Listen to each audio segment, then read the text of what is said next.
second. Slicker is stalemated. Okay.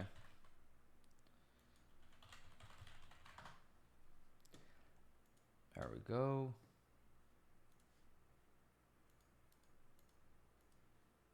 The stalemate exists in this game, man. did he allow stalemate? I think he did, didn't he? I'll take a look at that in a second. Okay, there we go.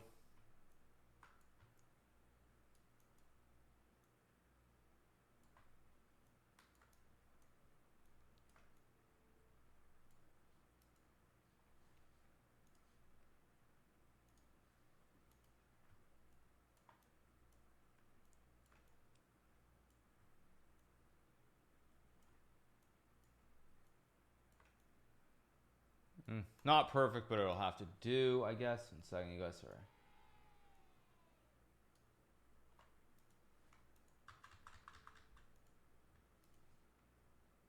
Or wait. Oh, okay.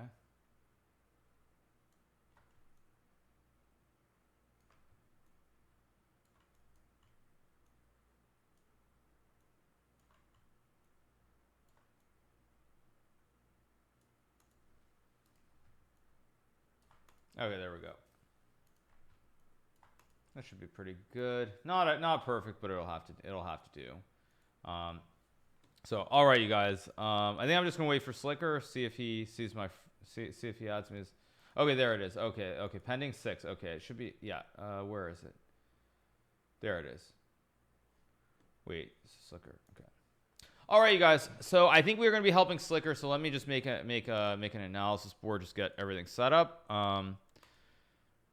His username. 1 second.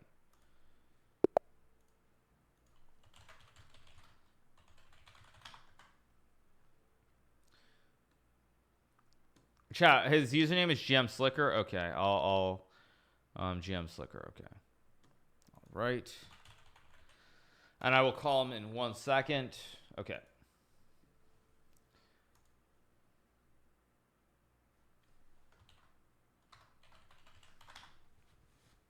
He lost to an opponent, had 0.3 seconds left. Okay. Hey, man, how's it going? Hey, man, what's up, man? What's up? Good. How about yourself? I'm good, bro. I just lost. I need help, bro, and I need help from the one and only Jim Hikaru.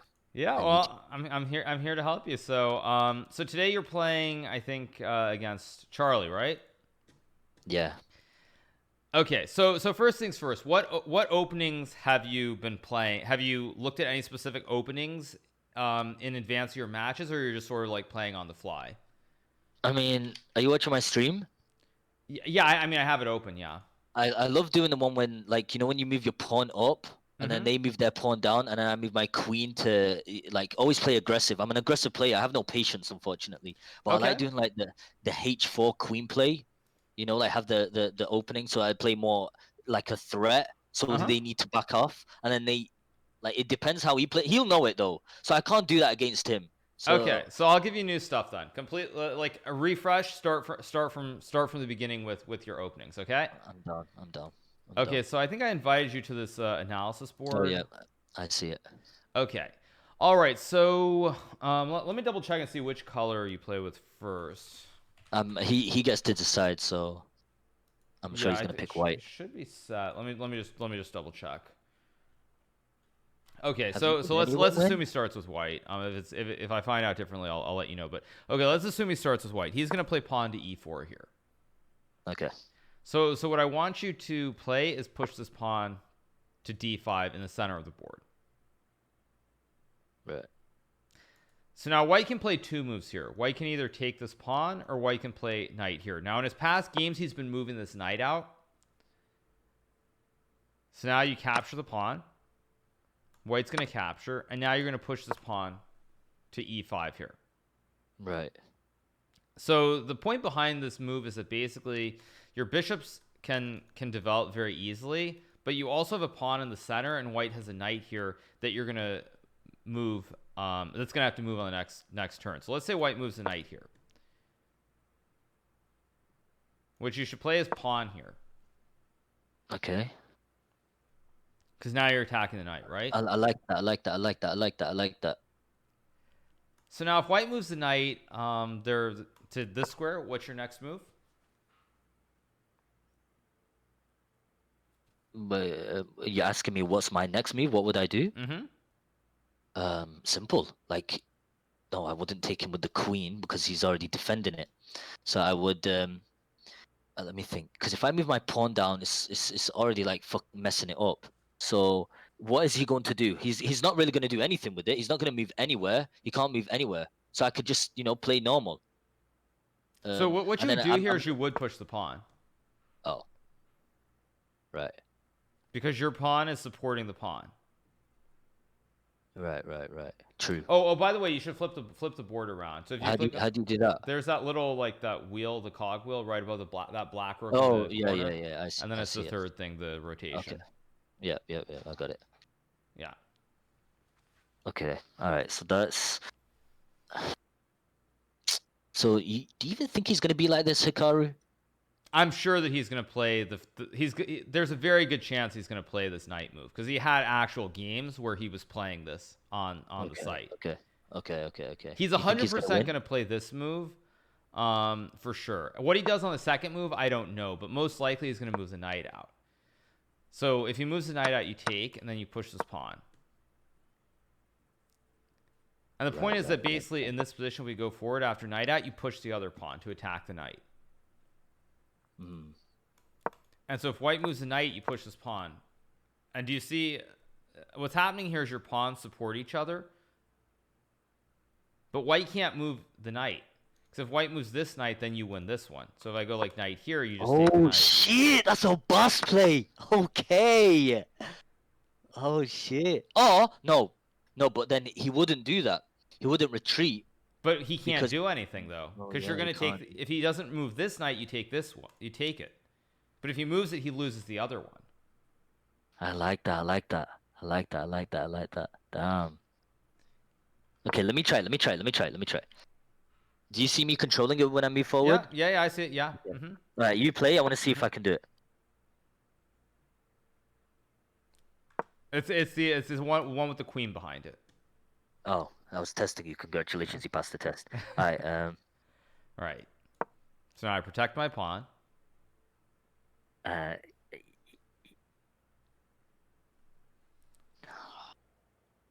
Just give me 1 second.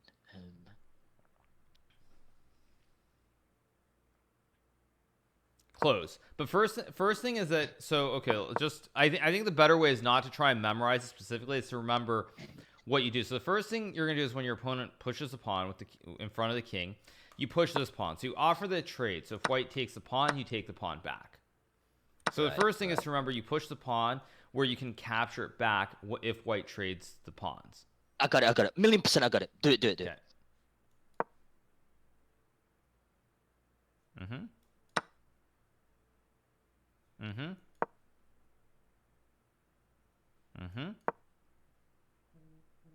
Very good. Exactly.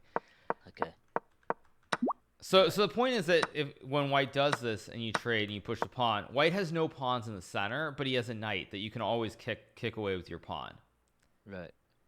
And so now let's say white moves this bishop here, for example. Okay, let me just make sure that I'm not insane with the moves I'm giving you. Okay, so here what you can now do is you can push this pawn again to make sure this knight has to move away. Okay. But why would he move the knight there? Move the knight where? To c4. Oh, you mean the bishop to c4? Well, basically, white has to try and develop the pieces. So the two ways that white can develop is basically move this bishop out or move this knight out. Okay. Yes, I see. To do the switch. Yeah, because most of the time, the main thing that you want to do is you want to get your king out of the middle of the board. You want to switch the king and the rook as quickly as possible. Makes sense. Right. So basically, white has to find a way to get these two pieces off their original squares. Okay. Okay. Which one's more important though? Like doing it from the The left side or the right side? Do you know what I mean? You mean like going this way or this way? Yeah, yeah, yeah, Or yeah. yeah, so almost always it's easier to get the king to this side of the board than the other side because it takes much longer. You just simply have 4 pieces. Oh yeah, shit, you're right. So it takes you much longer to get all 4 of these pieces out of the way before you can switch the king and the rook on that side of the board. So most of the time you try to get the knight and the bishop out because it's very easy, and then you get the king over right away. Right, okay. Alright, okay. I do hope he does this play. He's gonna. This will happen for sure. I'm sure of it. I mean, maybe unless he decides at the last minute to change, he will play this move. He's played it every game in the tournament so far. So unless last minute he changes, he will play this. So Be you're honest. gonna push the pawn to offer this trade. Do you think he's gonna beat me?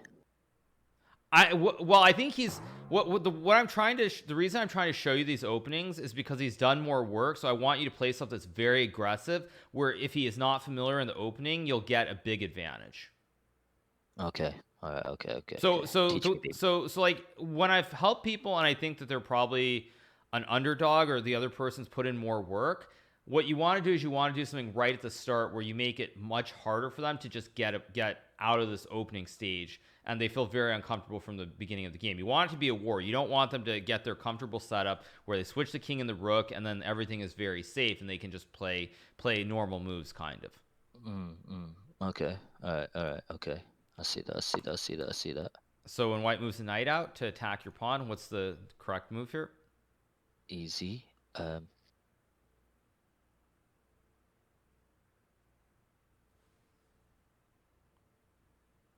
Right. And now when I take, right, you put a pawn on the center of the board here immediately. Okay.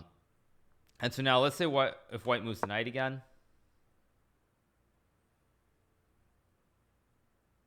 Right.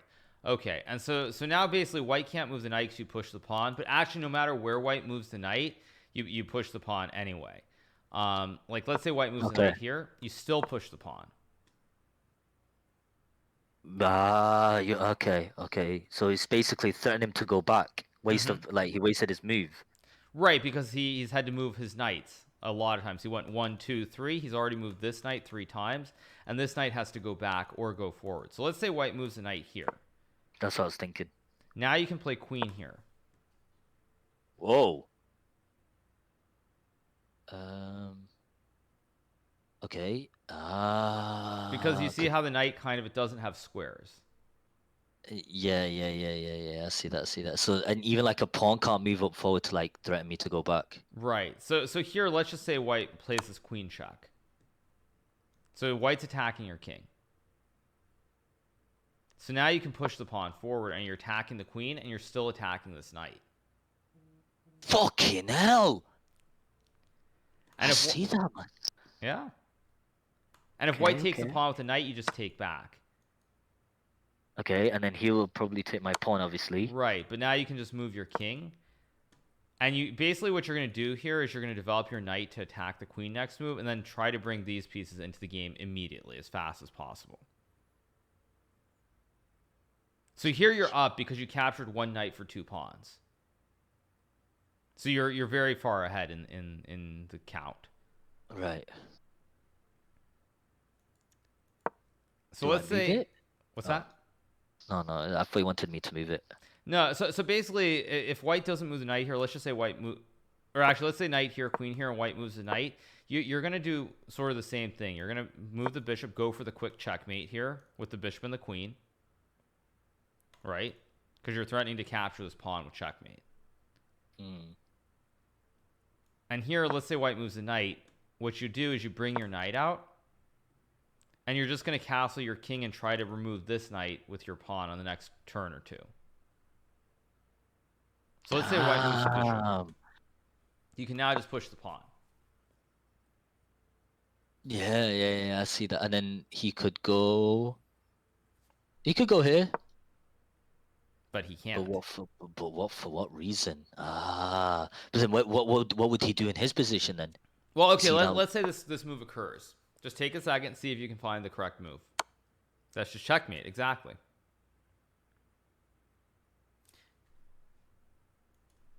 So basically, when white moves this knight back and you push this pawn, and let's just say white goes back here instead, same thing. Bring the bishop, bring the knight out, try to castle your king, and look for ideas where you can attack immediately towards the white king and the white pawn. Okay. All right. Okay. So let's run it back. Okay, let's start over. Right. So you offer the pawn exchange. Now I'm going to bring the knight here. Right. So now I take.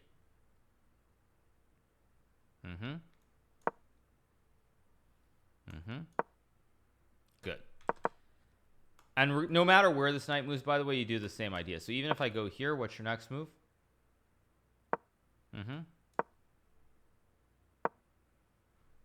No. So actually, remember, in this position, you want to attack this knight.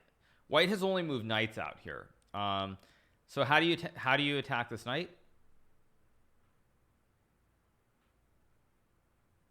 Me one moment as my brain needs to process. And this is where you want to be aggressive and play something that's not. Oh! That's actually a good move. But the best move here is to move your queen up again.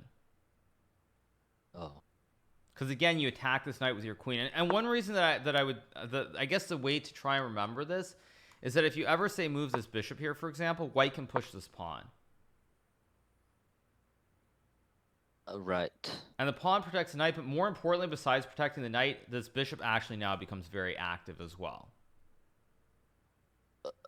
No, this white bishop, or the dark square bishop that white has, this one, it has this whole diagonal now.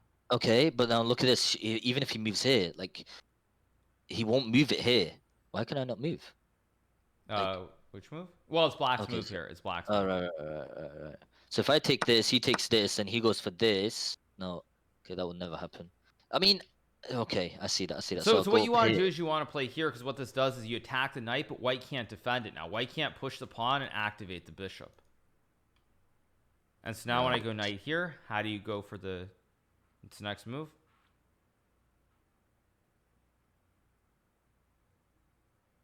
Chill.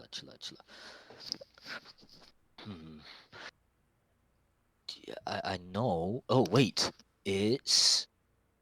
No. It was nearly there. I nearly had it, but it's not processing. Chess is hard, bro. How did you become a grandmaster, man? Spent too many hours playing it as a kid. How many years? Well, I started like... Misclick. That's fine. Yeah, you have the right move. Yeah. Not misclick. Not misclick. But yeah, you were saying? Yeah, so basically it's just I was playing chess tournaments from the time I was like 7 years old, and I think I was playing like at least 1 or 2 competitive tournaments every single week. So the move here is bishop c5, by the way. Again, try to create this checkmate here. Right. Okay. So you develop the bishop first to try and create the checkmate. Let's say I move the queen here, and now you just move the knight and castle your king out of the center of the board. Okay. So this is... That. What's that? I need to practice that. I do. So okay, let's go back then. Okay, so at the basics again, remember you want to offer the pawn exchange so your queen can always capture the pawn. And when white brings the knight out, you'd make the trade anyway of the pawns, and then you put your pawn in the center of the board, and you're looking to push the pawn and get this knight out of the center right away. Okay. And if white, say, pushes his pawn, for example, another move, you do the same thing. You push the pawn, white will move a knight, and the same ideas apply. Move your bishop out. Let's say white moves this knight to attack the pawn. Protect the pawn first, bishop here, and then you move the knight, and you castle your king out of the center of the board. Okay. And a question. So, like, obviously, when I move I'll do this. So let's just move this, and then I'll do this. Would it be smart to always let me just move that? Would it always be smart to move this up, one pawn up, so like for escape strategy? It actually doesn't matter here because your pawns are on different squares. So normally, if you look at let's just say white castles here and you castle, white's pawns you see are on these 3 original squares here. When you have this formation with the king behind it, normally it makes a lot of sense to push a pawn and make a square. Right. But when you look at where black's pawns are, like this, you already have a square very far into the future for your king to go to. Right. So you don't actually need to do this. The way that you would try to win this game if this happened, is push the pawn. Actually, wait, it's white's move. Let's just say I play a move like this. Try to push this pawn, and eventually you want to bring your queen to this side of the board and use your bishop, and maybe bring your knight down here and attack towards the white king with these 3 pieces. Uh-huh. I mean, I can't give you a straightforward like plan, but the main thing is you want to get your queen to this square, or you want to get your queen to this square where you're attacking right down towards where the king is. Right. Uh-huh. You want to try, like, test? Sure. Yeah. Okay. So I'll play here.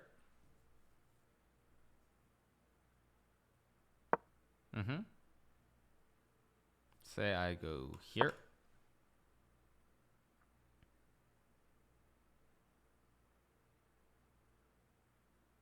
So remember, you want to get the queen, right? So I will actually. You know what? Don't think of actually think of this square. Always go to this square unless there's something under attack. So I'm gonna play this move, and I'm pretty sure you haven't seen this idea before, but there's a very good move here for black. Okay. Oh, it's simple. Boop boop bow. Close. That's a good move. There's actually a better move here, which is bishop here. Huh? I see that. Interesting. Very interesting. So the pawn can't take your bishop because of the pin. Oh my days! So what would he do then? Probably the best move is to move my knight here. So I'm attacking your queen, but I also protect my pawn.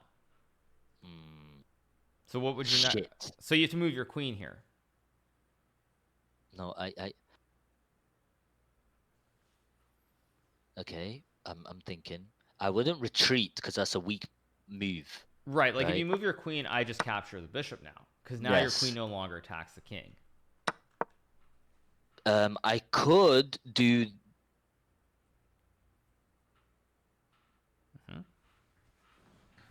I need to do this, bro. I do. I could do... I'm thinking... Oh! I could do this! But now I will capture a queen. I know. I was messing about. I wanted to see if he was a real GM. Wow. Impressive. I would do...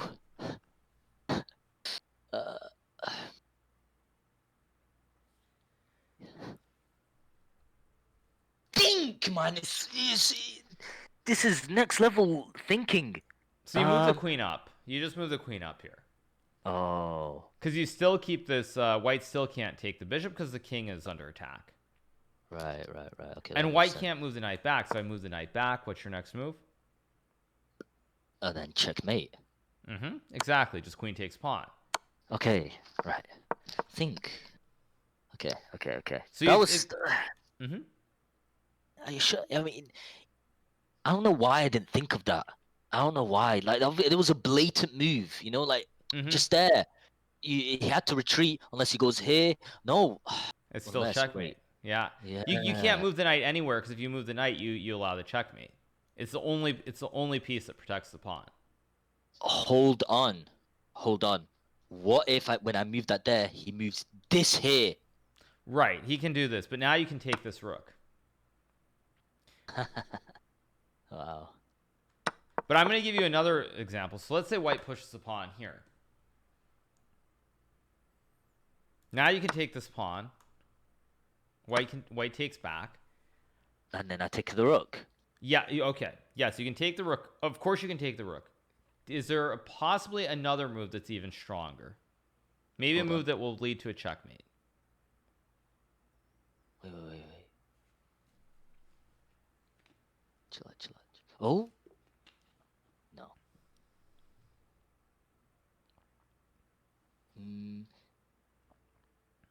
Wait, I need to think of this through, you know? So I would move checkmate. So if it goes here, check. If it goes here, it's not check. No, here. So I need to potentially do some conflict here. But then he could take me here. I need something that takes me there. Can you give me a clue? Is it one move or is it two moves? It's like checkmate in 2 moves. Okay. Okay, that's one move, and now I move.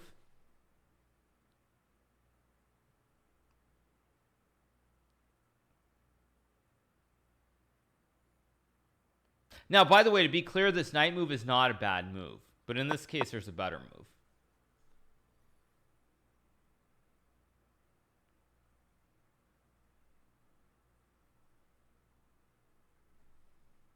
Okay, so it's 2 moves, but then why would I move this here? Then he can take me. No.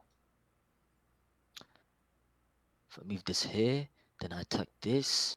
No, but then this is defending it. Dang, bro, must be so simple for you. But then, my brain is like only aimed at Counter Strike. It's not like chess. You're gonna have to like open your eyes wider.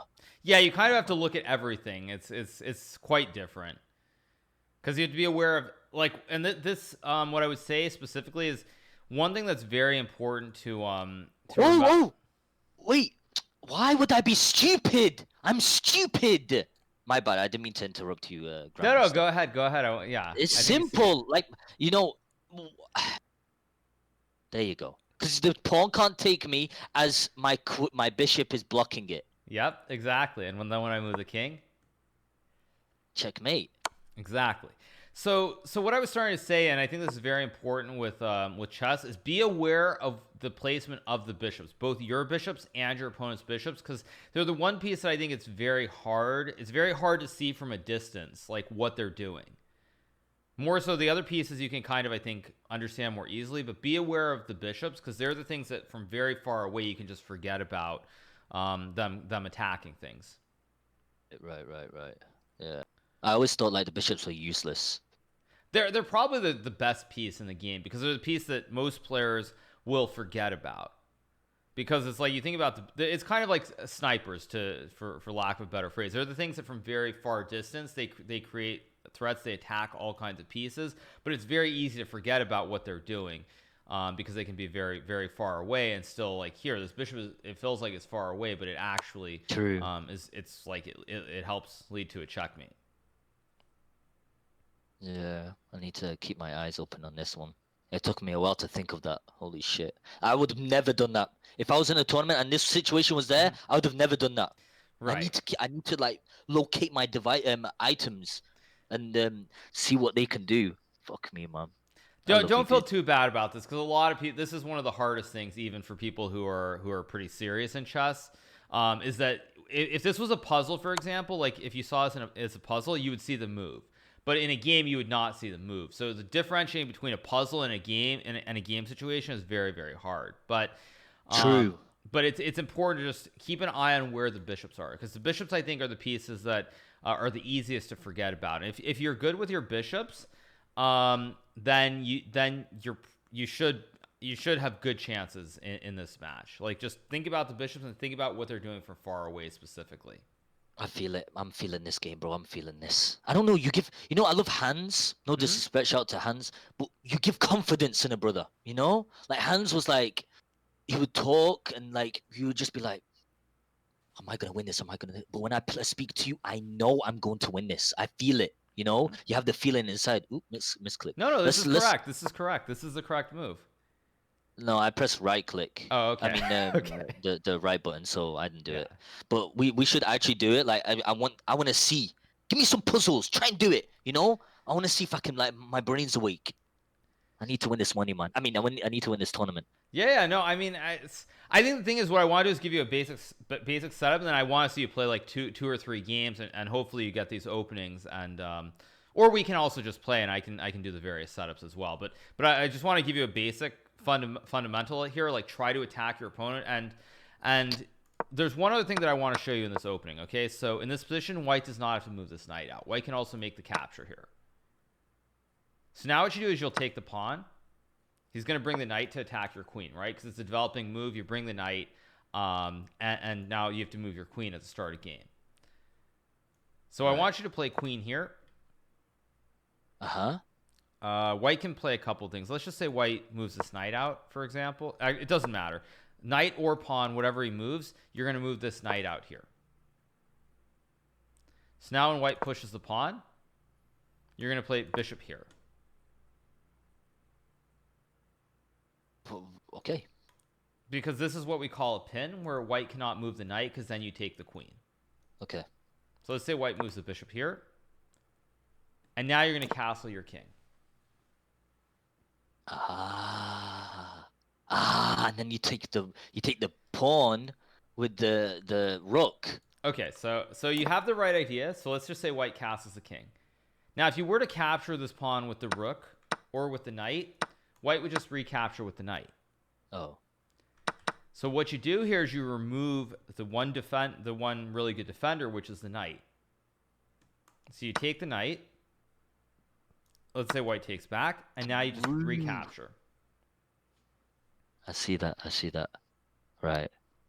And again, the way you're gonna play this here is, let's just say I'll make a check. Oh, I know, no.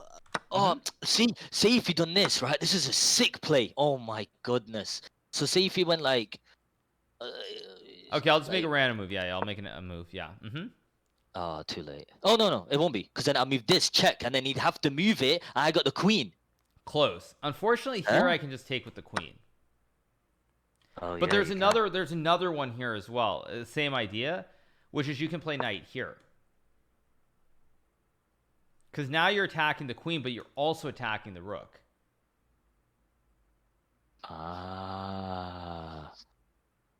So it's the same idea, but just you win the rook here. Right. However, if for example this was a white king on this corner, it would the same idea. It would be the same idea. The only problem is here when you move the knight, I can recapture. Yeah. Oh yeah, he could just, like, if I went there, he would obviously take me out with the queen. Right. Well, let's just say I'll move my bishop. Let's just say I move the bishop here, for example. So you'll block with the pawn. So I move my bishop here. And now what you want to do is, since you got the king out of the center of the board, like, there's nothing left to develop here, right? You got everything out on this side. Now you want to focus on this side, also because the white king is sort of it's on the same side as all these pieces. So the way that you would do this is you would bring the knight out. Let's just say white moves the bishop here. And now you bring the bishop here. Okay. Let's just... And actually, one other thing I want to add, just in general, be aware of ideas with your queen being here, and make sure that the queen is never under attack. It's very important to make sure that that this queen... Like, for example, if I move the knight here, it's very easy to forget and think, okay, what is this guy doing? I just take the knight. Yeah, but then you lose the queen. So the thing that I would say is always, first and foremost, like, have the ideas of getting the piece in, but be aware of this queen here. Just be very aware that there's never some kind of attack on the queen. So, like, let's say white moves the knight here. Now you can move your queen to the central square because it's no longer under attack. And let's say I take the knight. What's your next move? Checkmate. Right, exactly. Yeah.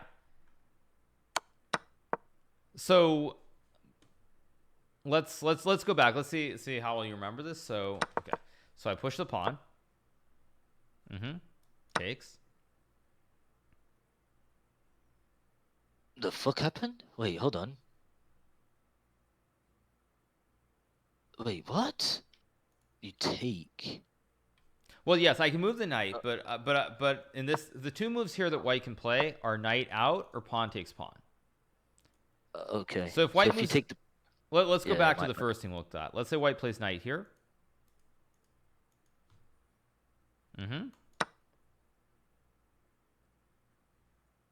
Right, and now you're going to push the pawn and get rid of this knight on the next move. Yeah. So now on move 2, I'm going to do the other option, which is I'm going to capture the pawn.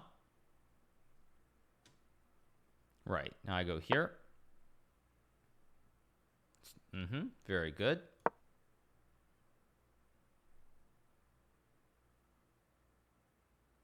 That's fine.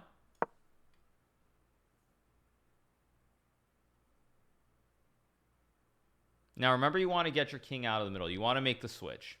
So how do you finish? How do you make sure that you can do it?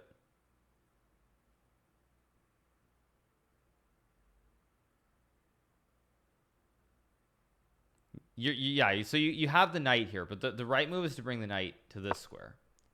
Right. You're always going to bring it to this square, not this square. It's always this square, because the reason you do that is because most of the time white is going to push a pawn to the central square with the queen ahead of this queen, and your knight can attack this pawn. Can attack this pawn down the road. Whereas let's say you put the knight here and you reach this position, the knight can never really attack this pawn. Okay. So that's why you want to bring the knight here, so that if white ever pushes the pawn here, what's your Okay. next move? Why? Oh, of course. But I'm gonna ask you something. That Well, but then I just take. okay. So I was wondering if it was that, because then it wouldn't make sense. But if it was that, then it would be. So remember, you want to. Yeah, rook. Right, Yeah, and the point again is now let's say I do this move. I want to see if you can play the best move here. Yeah, very good. And if I take back, exactly. And if I take this way, right. And now I'm just going to go one more move so that you see the idea here. But after white takes this rook, you can move your queen over here. Okay. Yeah, white's going to lose one of these, either the knight or the bishop here. White can't defend both of the pieces. Yeah, shit. So the way to remember this is that you wanna get the knight out, get the bishop out, and castle your king immediately. Right. So let's go back to start. So okay, so pawn here, white captures.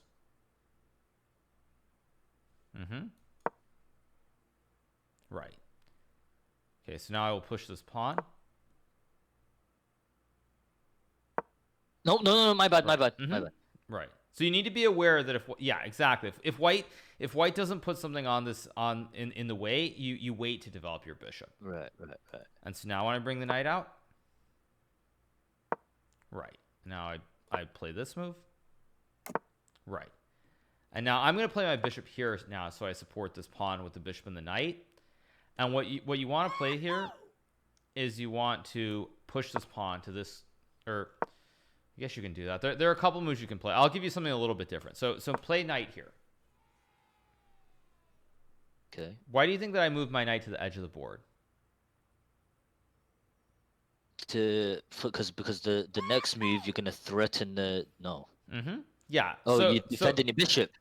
I threaten the bishop, but I also put another attacker on the pawn as well. So let's just say white castles. So the next move.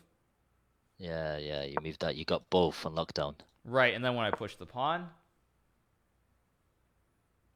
you remember what I said before? You want to remove the defender.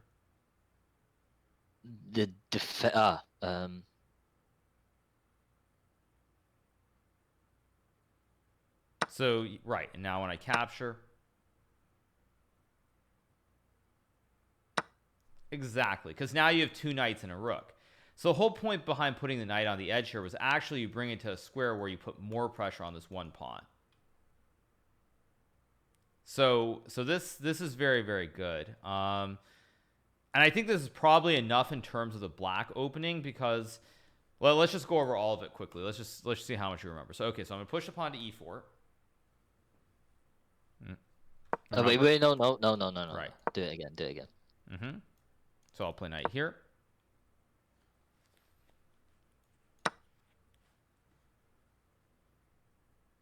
Right. Now I'll bring the knight out. Right. And if I go back to this square.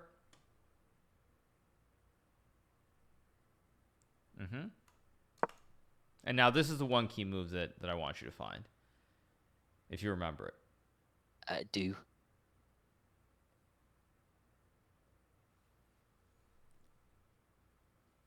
Very good.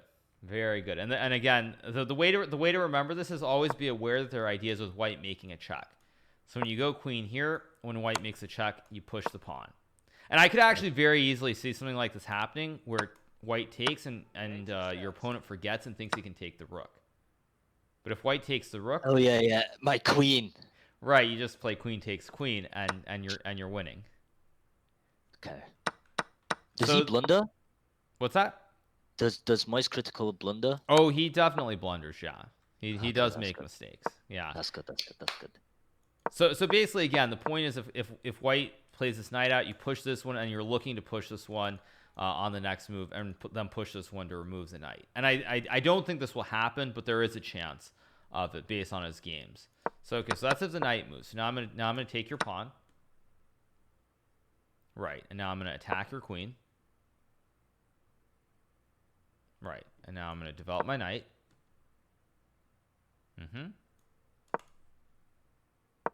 Right. And also, if white pushes his pawn here to attack your knight, it doesn't actually do anything here. Huh? Because you can still follow the plan. Okay, so. Because right, if I take the knight, I lose the queen. Yeah, true. And so let's say I move the bishop because now I'm protecting the pawn again. What you can play here is you can actually keep attacking the pawn. You can push the pawn. So if I ever move the pawn, then you just take the queen again. And when I castle the king, you still can ignore it. You can just bring your knight out here. And now with your next move, you will capture the pawn because you have 1, 2, 3, 4 attacking it. White only has 1, 2, 3 defending it. Right. And I'd only risk my pawn first if I were to, right? Right, yeah. Or, So in this position after knight f6, yeah, you can just take with your pawn first. got you. What's this though? What's this threatening though? This is useless at this point, right? Right, Oh, no, but you it's can only a take that. developed piece because it potentially supports the pawn. But all your pieces are very, very good here. Your bishop is really good. Your knights are very good. Your queen actually, even though it's on the side of the board, it attacks his pawn in the center. Right, right. So everything that you have here that's developed is very, very good here. And also, in terms of looking at the trades, the simplest way of looking at like this pawn is seeing how many pieces you have attacking. So it's like 1, 2, 3, 4, and white has 1, 2, 3 that defend this pawn once you capture it. How do you do red highlights, by the way? I'm just right clicking on the pawn. Oh, okay. Yeah, it's like right clicking instead of like doing drawing an arrow. I just right click on. I just click like 1, 2, 3, and 4. But how do you notice this? How do you know like all this? Because my brain's not gonna be that fast to know that. Oh, I've got 3 attacking. Well, what I'm saying, well, it's not so much that it takes 1 second, but I think just look and be aware. So like even if it takes you 10 or 15 seconds, just think like you've got the queen, you have the knight, you have the pawn, and you have the rook. It's not about doing it in 1 second. It's just something to be aware of when there are these exchanges. Think about how many pieces you have that are attacking, whether it's a pawn or whether it's a knight or a rook even. Just how many do you have attacking that square or that piece? Does that make some sense? Yes. Sort of. So yeah, it's just like I would just think like you see how there's this pawn. You're attacking it many different ways, but you want to be able to calculate how many pieces are attacking it. So it's like just think about them and look at the number. Even if this takes you some time, I think that the exchanges are going to be very important to make sure that you count the number of pieces that you have and your opponent has that are defending whatever piece it is, a pawn or a bishop or a rook. Right. So okay, so I think in general you're pretty good with black. I mean, I don't think this is too much to remember. So I think the main thing is just also, by the way, let's say your opponent does something different. Like let's say he pushes his pawn, for example. You can do the same thing and bring the knight out because the queen hasn't been forced away. And then when white brings the knight, you just do the same thing with bishop g4, and the same idea that you're going to castle your king here. Right. Okay. So really the main things to be aware of in this one is if white pushes the queen to the side of the board, be very aware of threats on like the diagonal, especially towards your queen. But beyond that, just remember the idea is you want to get the bishop out, you want to get the knight out, and you want to get your king out of the center of the board. Okay. and then you just play the game. But you're gonna have a lot of chances if this opening occurs, and I think it will, unless he last minute changes. Then this is gonna happen. One of these two moves, either the knight move or the pawn capturing the pawn, will happen for sure in the game. All I need to do is just remember this play. Mm-hmm. Which, you know, I mean, it's not even so much remember the play. Just think about the overall idea of what you're trying to do. If you remember that you want to get your king, you want to switch it and get it over to this side of the board, you want to get all these pieces out, then I think you can probably work backwards and figure it out. Just try to remember that one idea of what the point is. And the point again is that basically you want to get the bishop, get the bishop, get the knight, switch the king, and then try to put pressure on this pawn in the center of the board. Right. Okay. Okay, so now I guess just a little bit, let's take a look with the white pieces as well. So I think you can flip the board. Wait, am I going to be playing white pieces as well? Yeah, it's 2 games. Okay. Which I think is good for you. So Charlie plays e5 here. So what I want you to play is to push this pawn. So now I'm almost certain that he'll take this pawn. You've played this pawn forward, right? This move. You played against Swiftor. Yeah, you played against Swiftor last game. So right. So on pawn here, I want you to push this pawn. So now your opponent's going to take. I'm pretty confident, and now I want you to push this pawn here. Right. So this looks really bad, right? Because you're giving up 2 pawns. Your opponent just took both of these pawns, and you have not gained any pawns. Right. So now what I want you to do is to move this bishop here.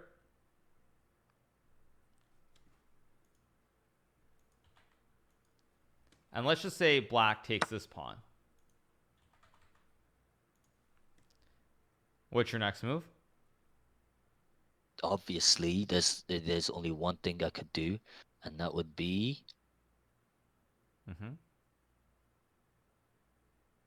You just capture the pawn. Yeah. So what's happened here is you're actually behind by 2 pawns. You gave up 1, 2, 3, and you only captured 1 black pawn. But what you have here is, you'll see both your bishops are developed. So even though you gave up 2 pawns, your bishops are already attacking very early on in the game. Right. Yeah, I see that. So now let's say I move my knight out here. You can push your pawn forward. And you're attacking the knight here. He could go... I mean, he could still play. You know, he could go forward. He doesn't need to be scared, because then at the end, he can, like, you know, threaten that now. Well, first of all, the knight is under attack. Yep. So I have to look at the squares that I can move the knight to. Let's say I move the knight here. You can now again do actually, it's a similar idea to what you did last game. It's a very, very similar idea here. Oh. Okay, you can do something like that, but you could also move your queen to like d5, for example. And you can attack both the knight and the pawn on f7. Oh, come on. I need to think. So in this position, normally, like what black would try to do here is play something like knight here. So let's say black moves the knight here. You can now move your knight out. Okay. But why don't I just do this, though? Like, why do I not just, like, already play aggressive? Is that stupid, by the way, or no? Well, the thing is, you want to play aggressive, but in this position, look at your opponent's piece. I have 1, 2, 3, 4, 5, 6 pieces on their original square. And you already moved your bishop. So what you want to do here is you want to bring your knight out. And let's just say, it's actually very hard for me to come up with moves here. Because, like, let's say I move the bishop here. you can actually just take this pawn. From very far distance, your bishop again plays a big role. Right.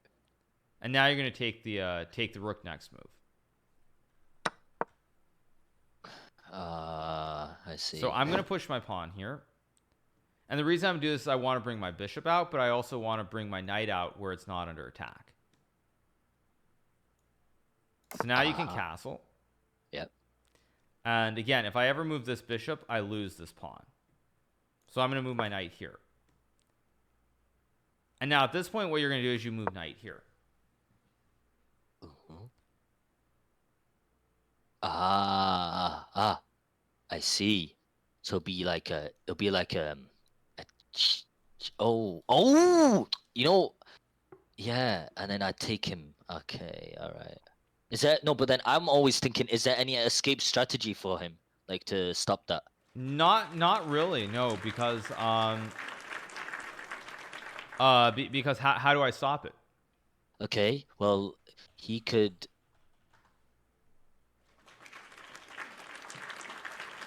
do this. Yes, okay. This actually is the best move in position. But still white is much better because what you can do is you can just which one's best? I guess you can take with the knight. Black takes back, and now you're going to take this pawn. And what you're seeing here is that basically black is still way behind. Black can't develop the pieces. So let's say I move the bishop here. Again, you do the same thing. You move the knight out, and you're going to bring all your pieces immediately into the game. I would go for the queen first. Oh no, but that'll be too friendly. But So- if I moved, okay, if I wouldn't move the queen there, let me tell you why. Yeah, I wouldn't move the queen here first because it would be plain stupid. Reason why I wouldn't move it there is because I'd want to put process my knight here, because then if I move this here, he could checkmate me, right? He could take me out with the horse. But if I move my horse here, he'll take me out with the horse, and I can take him out with the queen. Correct, yeah. Which will. By the way, thank you, Too Good to Carry Scrubs. I Thank you wouldn't so want much to for the waste that 70 move, gifted. so I Thank you shouldn't so do that. much. So, yeah, I don't know what to do. So what you want to do is think of it this way. Your bishops are the most powerful pieces on the board here. Like the bishop is really good because it keeps the king in the center of the board here. Right?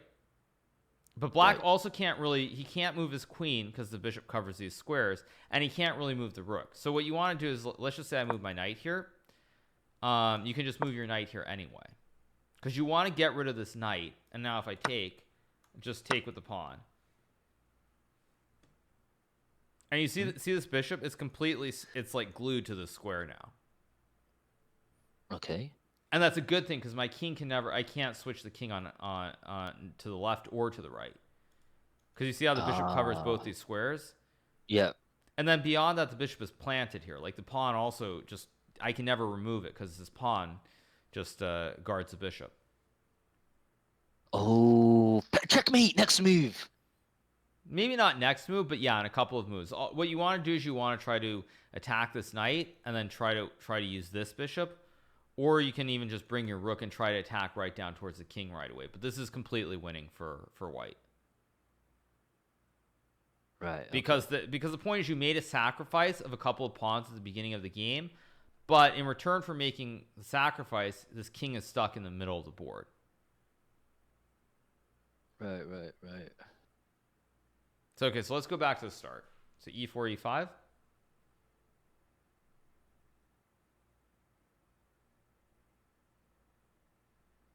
Yeah.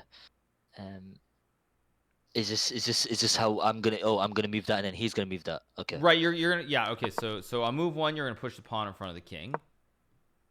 He's gonna push the pawn here. And then I'd move. I remember. Remember, it's the gambit, yeah. Yeah. Right. And now, just in case your opponent doesn't take it, let's just say he moves this knight out to attack your pawn. What you want to do is you want to push the pawn to attack the knight. And then when he moves the knight, you just take with the pawn. And now, you try to just develop your knight, your bishop, and get your king out of the middle of the board. Okay. So let's Okay. just, for an example, I'll push the pawn.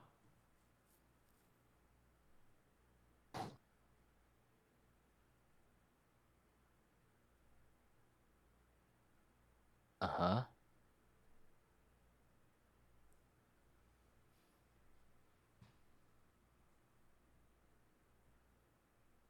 So what you'll do is you'll move the knight.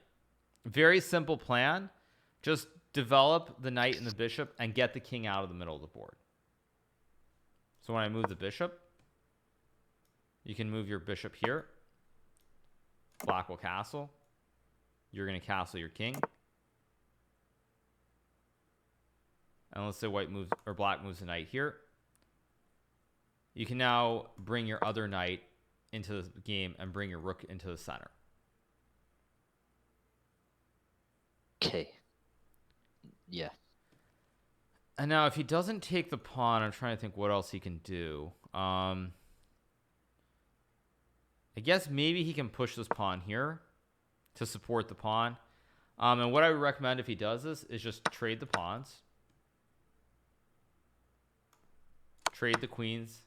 And just, again, same idea. Bring your bishop, bring your knight, and castle your king out of the center of the board. Okay.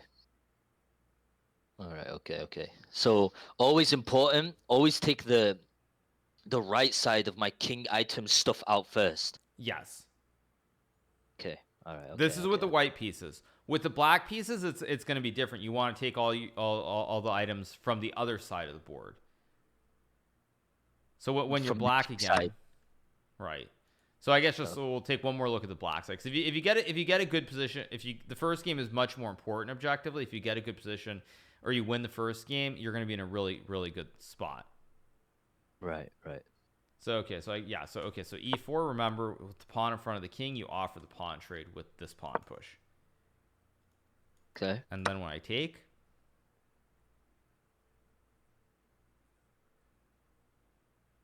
remember it's a trade. The reason you push the pawn is because you want to activate your queen at the very start. Ah, shit. This is okay. All right. Okay. So now I'm going to attack your queen.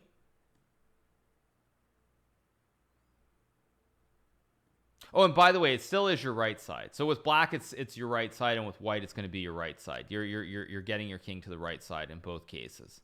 Oh, both cases. Okay.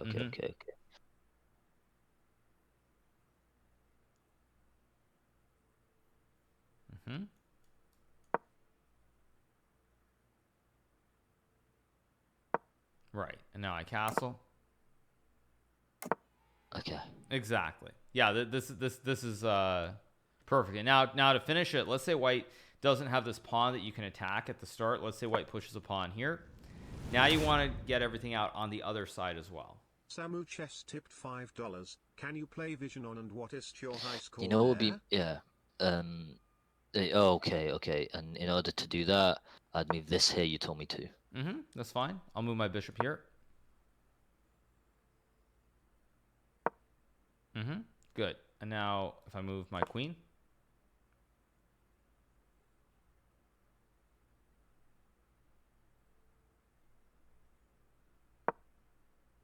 That's okay. No. What you will want to do first is bring this knight in to attack this bishop.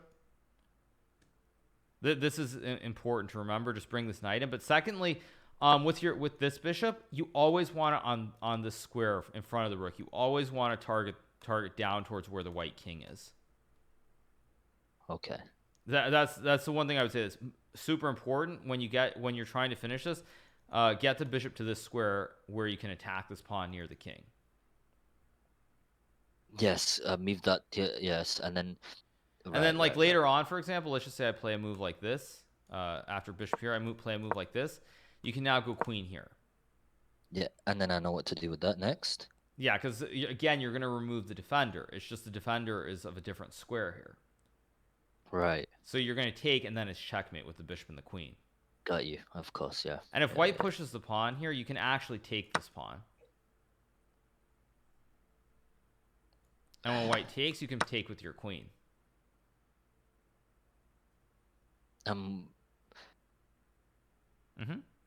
I'm trying to think. Is there any escape for him right now? Can he escape potentially? Not really, because if Yeah, I he move the can. knight, there's Yeah. checkmate. No, he could do this. Oh, sorry. Yeah, go ahead. Which move? That. And then obviously, if I take that, he could take it with the queen. Very good that you see that. So what I'm going to play here, though, is I can now make this check. And you see I'm attacking both the bishop and the king. Now, white can still block with the bishop, but you can trade the bishops and take the pawn here. And after king goes over, you bring your knight into the game now. Okay. Yeah, this is pretty advanced. This is pretty far out, but the main thing you want to remember is there always are going to be ideas with like the bishop and the queen attacking down towards the white king. Right. So just remember that when you're trying to get these pieces off their original squares, you always want to put the bishop on this square in the center towards his pawn on h2. Okay. I mean, if it's too much, I mean, we can stop here. I think the main thing is just to make sure that you review these black openings first though, because since you start with black in the first game, if you win this game, it'll build a lot of confidence. So just remember, the point is that when white pushes a pawn, you're going to push the pawn with your queen behind it because you want to exchange the pawns. And when white takes the pawn, you take with the queen. And then remember that if white attacks your queen, you have to move it. But if white does not attack your queen, you still play the same ideas. It's still getting rid of everything here so that you can switch the king to the right. Right. So just again, like, so always here. to the right. Yeah, always like build my items from the right, whichever side. Right. Unless, of course, white does not do this. If white moves the knight, you trade the pawns, and now you look to push the pawns, and then shit, go to yeah, left. that one, yes. But horse. it's like just push the pawns, remove the knight, and then again, if white does this, remove the knight, and then you have to go to the left. But it's pretty straightforward. You bring this knight out, and then you bring this bishop out, and get your king out of the center of the board. Wait, I'm trying to remember this one though. What if he does? Yeah. Well, if he plays, because he can play, like, he might think, what does he move next? Did you say? Like, knight is what we looked at mostly. Yeah, and then I move this here, but then I keep forgetting this. Oh no. Well, remember, you're black. It's not on you. Yeah, but then he moved this, and I moved this, right? But then what if he does this again? What did I have to do here? So this is different. Here you just ignore it. You just develop your knight, and it's the same thing. You just look to, let's just say white moves the knight to attack your pawn. You move your bishop here, and you're going to castle your king to the left. Okay. All right. Okay. And if white does it in the wrong order, just be aware. Remember, if white does this in the wrong order, he brings the knights out to start the game. It no longer works, because after this, you do this move. Yeah. And you win the one knight. I can't forget that. Man. I can't. All right. So the only time I move the left side is if he moves the horse and takes my pawn. Yes, exactly. Yes, correct. Okay. That's correct. Yeah. That's in my head. I got that. And if he makes the pawn exchange at the start of the game, then you go to the right. That actually is probably the most important thing to remember. Whichever one he does. If he plays pawn takes pawn, you take and move the queen over, and everything goes to the right. But if he moves the knight, then you take and you push your pawns, and you're going to look to go to the left. Okay, I got that. You want a 1v1? Sure. Yeah, sure. But before I do, I need to go to the bathroom. Sure. Yeah, that's fine. Yeah.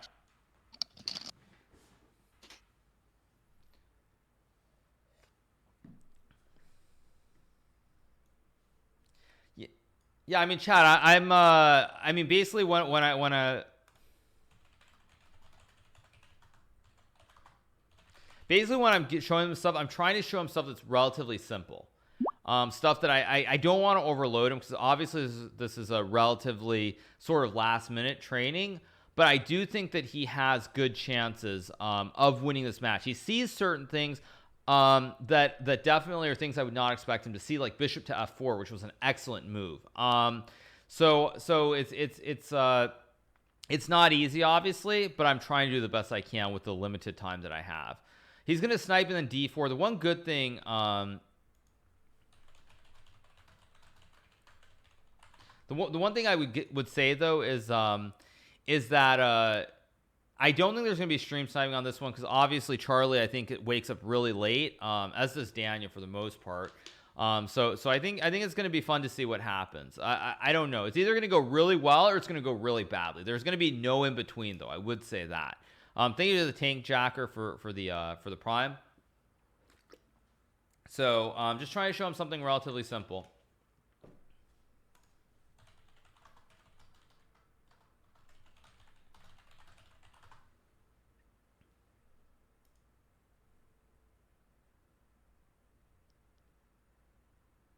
If white pushes e, he won't push e5. He definitely won't do that. And again, I can't overload him. If I overload him too much, he's going to forget this stuff too.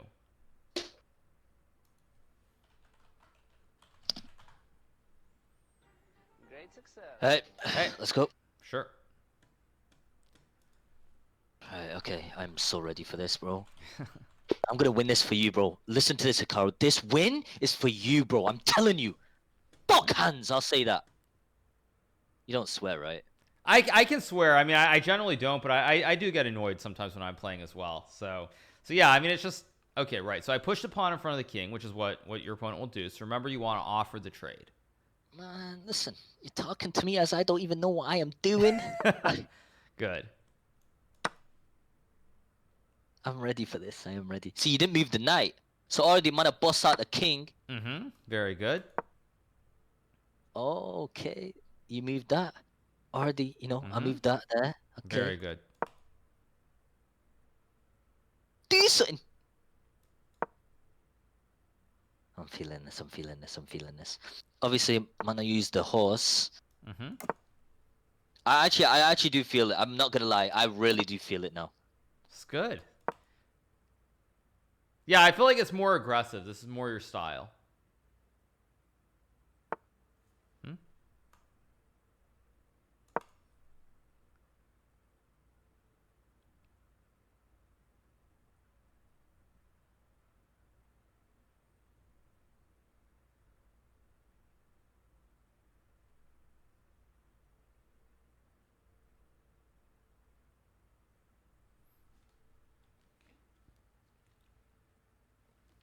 Lagging 1 second.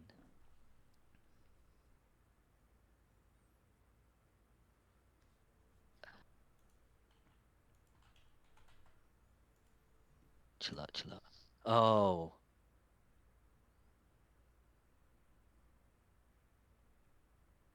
Wait. Oh, simple. Well, you need to be careful here because I moved the knight because now I attack your bishop with 2 pieces. Oh yeah, shit. You're right.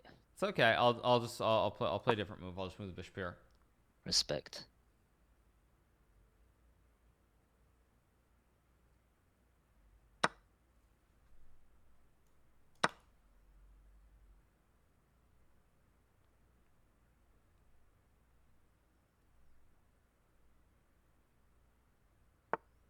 Mm-hmm.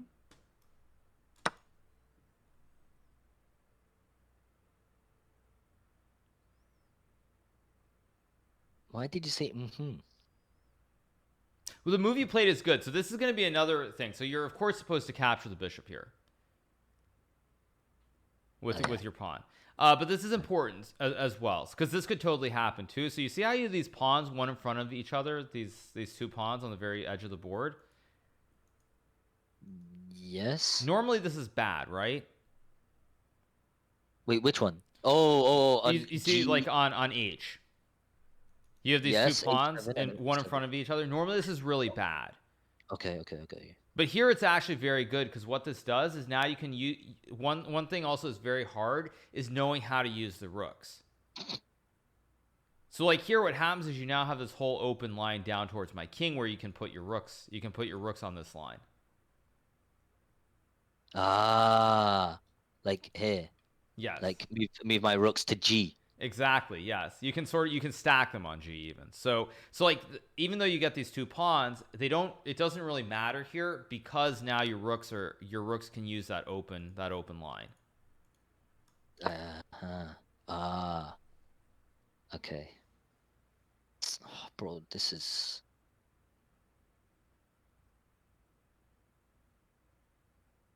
That's all I gotta do. Take my time.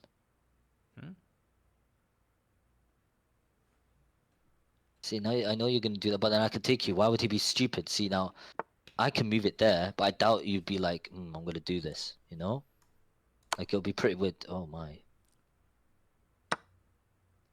Yeah, no, this is still very good though. Yeah. That's now again Why would one you thing mark? you need. Oh, okay. No, I see that. I see that. Okay. I'm not stupid. Yeah, do that. I should have moved it. No, that's fine. You should have moved it to the G6 Yeah, square. G6 square. Because now you moved it to the wrong square over. Oh shit. Do you know what I'm doing? Let me tell you something. If you're a real chess player, take a guess what I'm doing right now. Yeah, I have no idea what your idea is. Respect. So basically, you have to think of it like this. If I do my play, Moist Critical could potentially be watching the stream, so he'll be tactically reviewing this. Right, So right. So this is why I'm deliberately doing stupid plays, so that he would actually mistakenly blunder himself into doing this play. You know? Yeah, I like it because then if you move the queen to the correct square and this happens, you're much better. No, I get it. Respect. Totally. You see, now with this, okay, let me just go on your Twitch channel and see if Moist Critical is watching you. He's not. I'm pretty sure, but I'll double check. Are you sure? Did you check? Don't risk it. I checked on his. Yeah, he's not watching now. I checked to see if he or his coach were watching, and neither of them are watching. They're asleep. Okay. So I can show you what I would really do here, and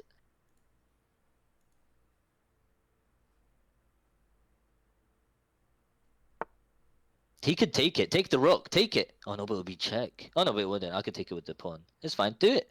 Oh no, wait. I'm good. I'm done, bro. GG, well played. Thank you. I'll check your hand if I was right next to you right now. It's. Hello? Yeah, I'm still here. Yeah. Oh wow. So no wonder my odds are high.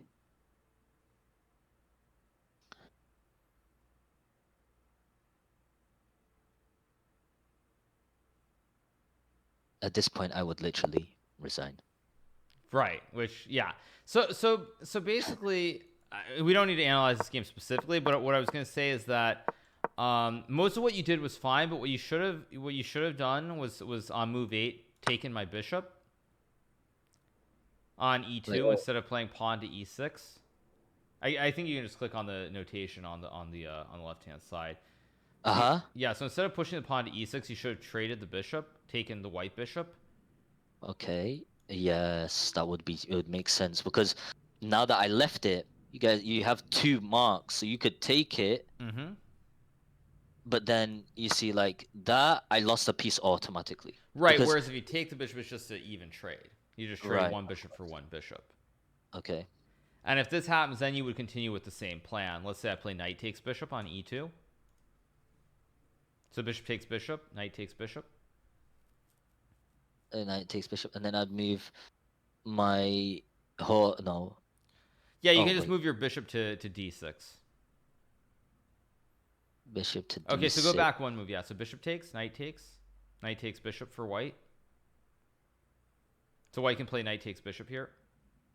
Excuse me, that did not sound like. Wait, is that English, bro? That's too fast. Knight takes bishop e5. What's that, bro? Okay, so the white knight on c3 can capture the black bishop on e2. My brain does not comprehend. Okay, so you see that bishop that's attacking the queen, right? Oh yeah. Yeah, you can just play knight takes bishop. or queen takes. It's all the same. But anyway, it doesn't really matter much. Whichever way white takes takes the bishop, just regardless, you push your pawn and develop your bishop. That's all you need to know. That's all you need to know. Like this. By a bishop. Yeah, that's a good move too, because that's a double attack. You attack the queen and you attack the pawn here on c2. You attack the queen and the pawn at the same time. Got you. What initially, what did you want me to do? I'm okay. Slowly, because bro, d4, d6. Do you see it's too fast, bro? Like what? Everything you did was good. Everything because I mean, since I see your stream as well, everything you did was good. The only thing that you need to remember is once you get this part of the game done, remember you want to bring that bishop to the optimal square, that dark square in front of your rook. Hey. So yeah, pawn to e6, pawn to e6, pawn to e6.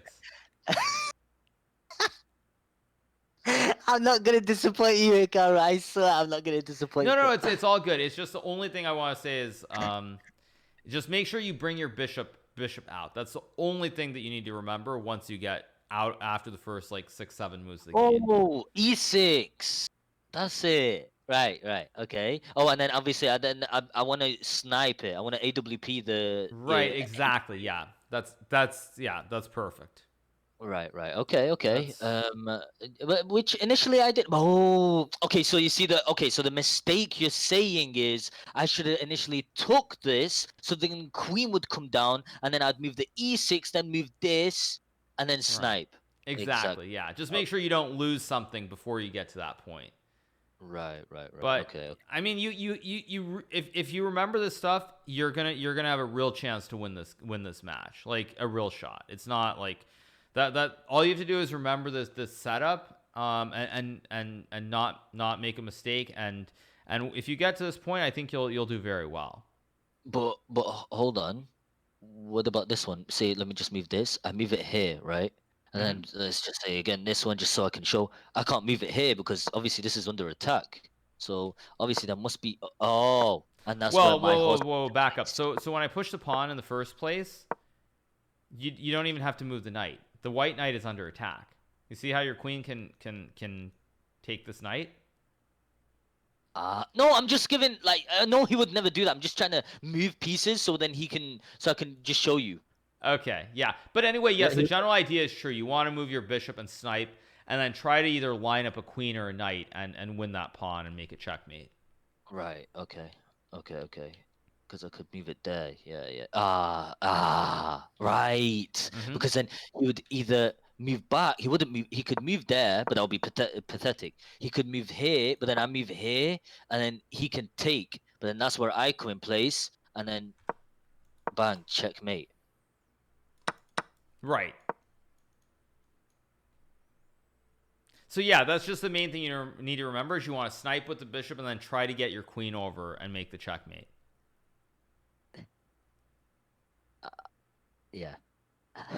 Yo, this is listen, Hikaru, I would like to say like at this chess back in the days, I always used to say nerds used to play it, right?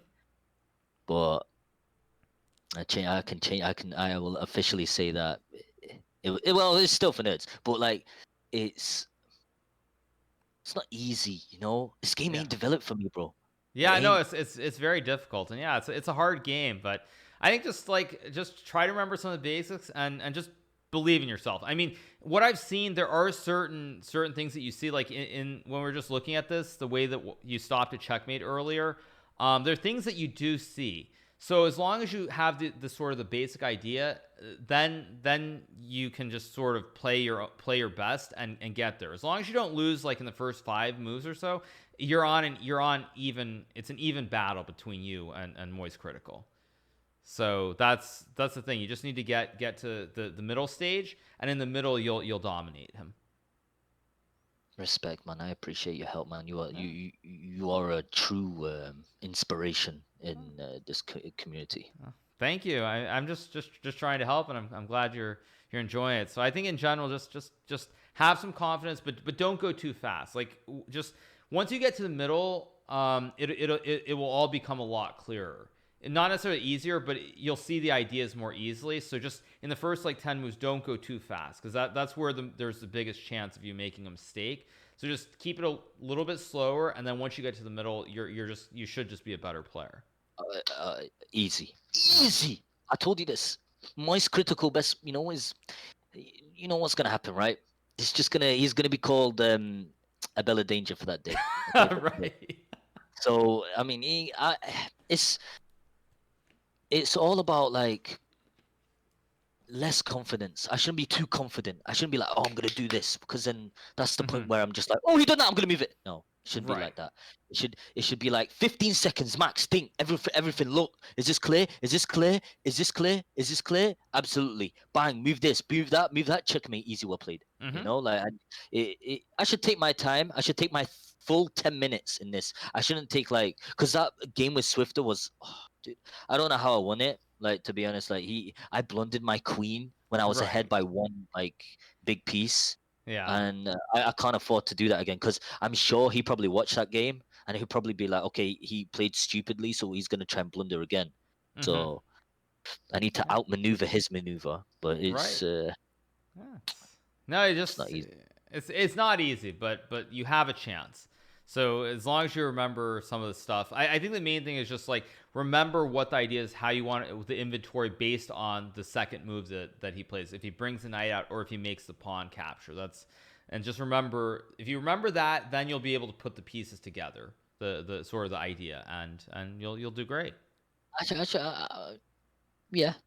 But there's one question I want to ask you, Hikaru. How do you know what's a stalemate? How do you know when it's a stalemate? Okay, so a stalemate is when your opponent cannot. It's like when your opponent can't make any moves on the board, but the king is not under attack. You're not threatening to capture the king. So I see now. Okay, that makes sense. So yeah, when your opponent, let's just say your opponent has one king on the board and can't move anything else. And this actually, I would say when you have like queens on the board and your opponent only has like a king, always look to threaten to capture the king. Don't make moves where the king is not under attack. And if he's got no other place to go, but he's not under attack, it's not checkmate. Right, that's stalemate. Yes. Right. Now it makes completely sense. Okay. Because I've done that recently. I'll show you this game. Really quick. Yeah, sure. Wait. This one here. Oh my God! Look how it ended. I done this, but it makes sense. Because I moved to take this, but he's got nowhere to go because that'd be check. But that's stupid. Shouldn't it just be automatically checkmate? Why does stalemate? Why does it exist in this game? It's stupid. Because you're up by so much that you should be able to attack. Right. That makes sense. That's another fucking thing about this game. That's it makes it right competitive. So just to give you an example of how you make this checkmate, if you go to the right before you take this pawn, just this very last move, you just go back one half move. Right here, yeah. Instead of taking the pawn, so the way you would make the checkmate here is the white goes up with the king, right? So you can move your queen to this dark square next to this pawn on the edge of the board. So it would be the G5 square with your queen.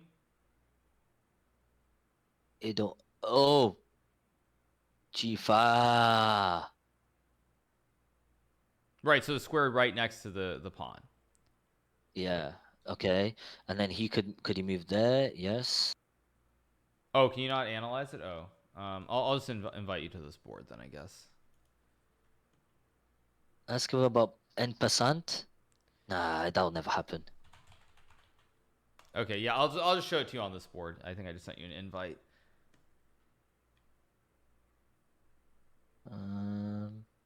Should be bottom right hand side of live chess, yeah.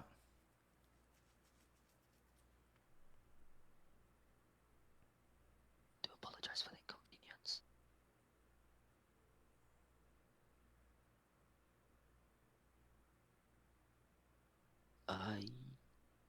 I'll do it again. That's fine. Oh yeah, I see it. No, I don't see it. Okay, I'll do it. Just one second. I'll just do it again.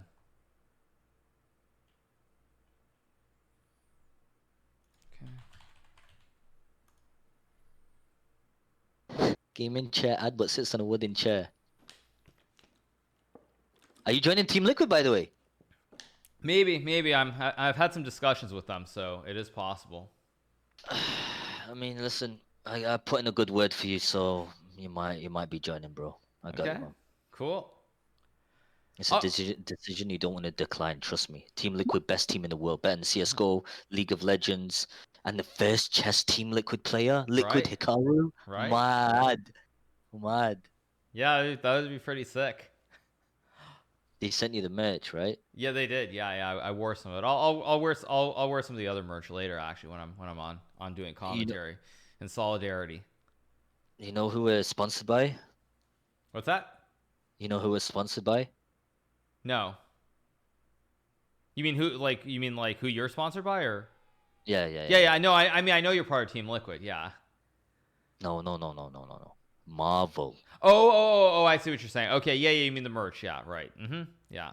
Yeah, that it's pretty crazy actually that the merch with the Marvel merch. You know, wait, which one would Hikaru be? Because if I'm Ant-Man, what would Hikaru be? Yeah, I don't know actually. Okay, it doesn't matter about that, Hikaru. Yeah, it doesn't matter. Yeah, but yeah, down the road, yeah.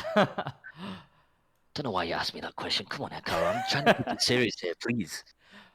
Doctor Strange or something. Yeah. Anyway, okay. So you see this position that I put on the board. I'll just do two quick checkmates so that you know how to do them. So in this position, White has to move the king back, right? Right.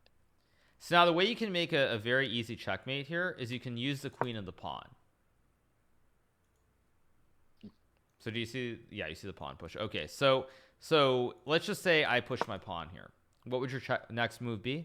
Oh, this is the easiest thing I've ever seen. Easiest. So it's a ladder. You keep going up and up. Right. So I'm gonna move my checkmate. king back. So how do you make the checkmate?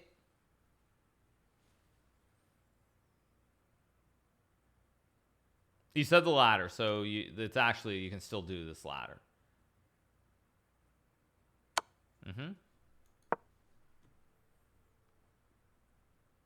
No, that would be stalemate if I move the pawn. It's very good that you're thinking about that. However, in this situation, White has a pawn still that can be moved.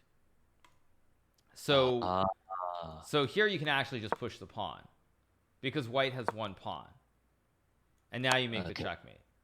Oh, right. So basically stalemate means if there's nothing that's able to move at the point. Right. Right. So wait, why was it stalemate here? So it was stalemate here because it's stalemate because White has no moves. King can't move, and the pawn can't move at all. God. Okay, yeah.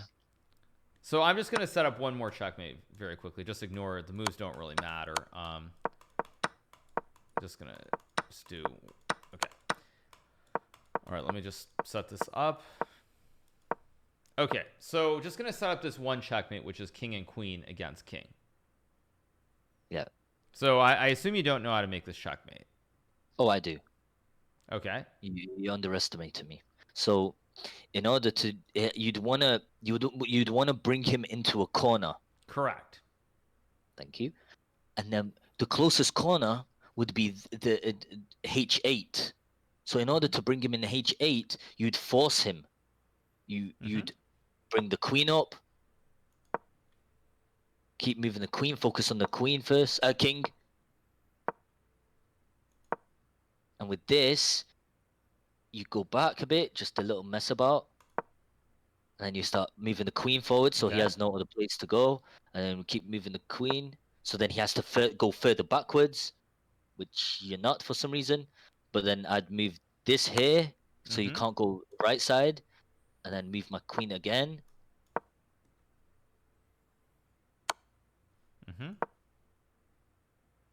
And then bring this down here.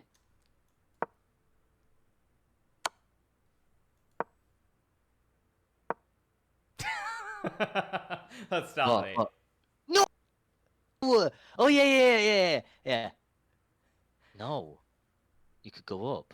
Wait. No. Huh? Oh, huh? So much of what you did was correct, but I'll show you a simpler way to make this checkmate, okay? So the simplest way that you make this checkmate here in this position is you basically can force the king to move with your queen. So you basically keep the queen like in an L shape from where the white king is. So now I move the king here. And now you move your queen up 1 square. And with the queen alone, you can force the king into one of the corners. So let's say I go king here. Now you can move the queen and cut the king off like this. All right? Keep dragging him to the left. Right. And so when I go here, let's just say I go over 1, then you cut him off again. There's no way you can get back to this. Well, what if he just goes up? He won't do that. If he's dumb, he won't do that. Why? What if so he goes up? Here. So where would you play with white? What would your next move be? He would go here. Up here. Right. So now you go queen here. Right.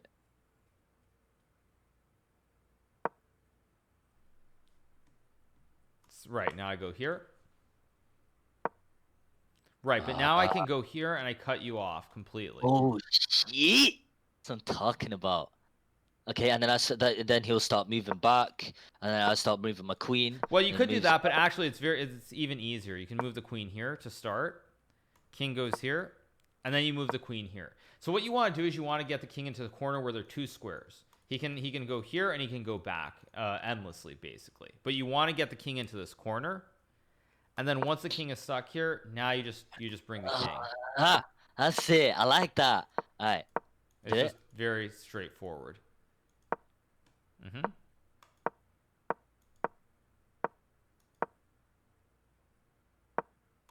Checkmate. Oh, and then Right, and that's checkmate. Either square, h2 or this square as well. This square is also the checkmate. So yeah, you have the king and queen checkmate more or less down.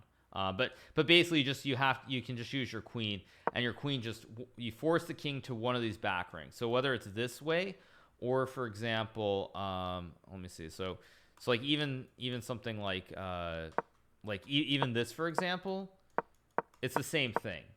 It's just a different. It's still on the edge of the board, but it's just a different. It's like vertically. But this is the same thing as when you get to this position. It's just a different version of cutting the king off on the side of the board. Does that make sense? Yep. So can you yeah. try it for me? I want to see if I can do it solo. Sure. Okay. Okay. Let me go back here. L.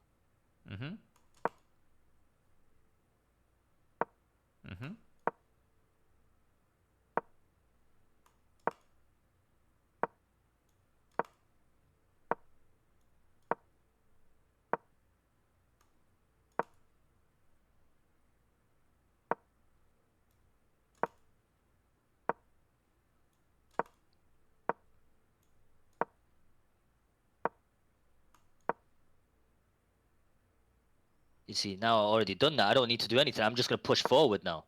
You know, like you're gonna go up, and then that's when I start bringing my queen. Exactly.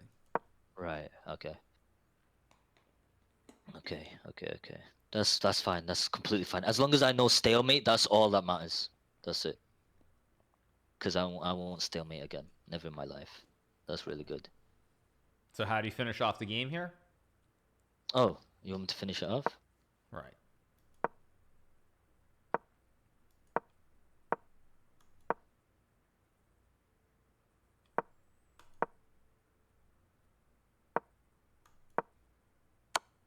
Exactly. Yep. Perfect. Yeah, that's very good. That didn't even take you very long. It took you like 30 seconds to get it down. So yeah, now that you know how to mate with the king and queen like this, you'll never stalemate again if you reach this end game. So yeah, this is very good. So I mean I think you're ready to go. I think you're in good shape for this match, and I don't think I should overload you with anything more, because then it's going to be too much before the game.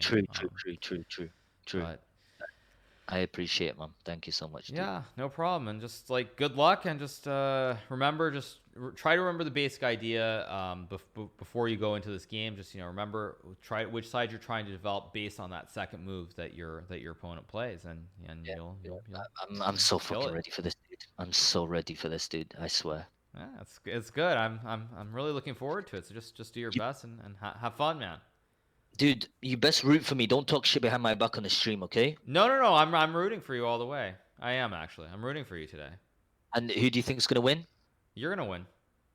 How many times? Say it 2 more times. Slicker's gonna win the match today. Slicker's gonna win the match. I'm sure Okay, of it. 5 more times. What's stopping you? What's stopping you? Are you? I mean, I'm sure you're confident to say 5 more times. 5 more times I can say it. Yeah, Slicker's gonna win today. I'm feeling it. Slicker will win. He's gonna win this match, and I know he's gonna win because my coaching has been great today, and we're just all on Team Slicker. Respect. That's enough then. Thank All you. right. Yeah. Good luck, and hope you enjoyed the lesson, and just enjoy it. Okay.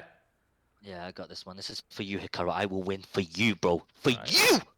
Good. Fantastic. All right, man. Okay. All right. Have a good one. Peace, bro. Peace. Thank you.